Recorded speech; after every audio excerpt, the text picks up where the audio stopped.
CBSE 10ஆம் வகுப்பு மாணவர்களுக்கு 7 பாடங்கள். மத்திய இடைநிலை கல்வி வாரியமானது மத்திய அரசின் புதிய தேசிய கல்விக் கொள்கையை பின்பற்றி செயல்படுகிறது.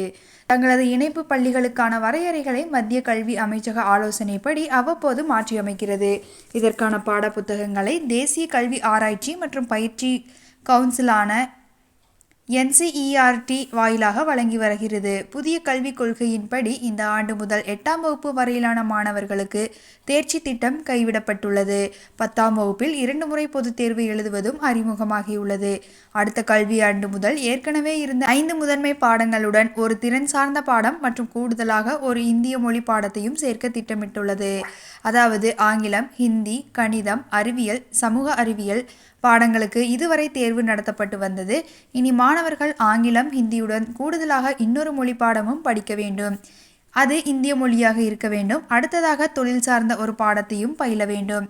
அதாவது கணக்கீட்டு சிந்தனை, உடற்கல்வி, நலவாழ்வு, கலைக்கல்வி, சுற்றுச்சூழல், செயற்கை நுண்ணறிவு, தகவல் தொழில்நுட்பம், சில்லறை விற்பனை, சந்தைப்படுத்துதல், நிதிசார் கல்வி ஆகியவற்றில் ஏதேனும் ஒன்று மாணவர்கள் தேர்வு செய்து படிக்கலாம்.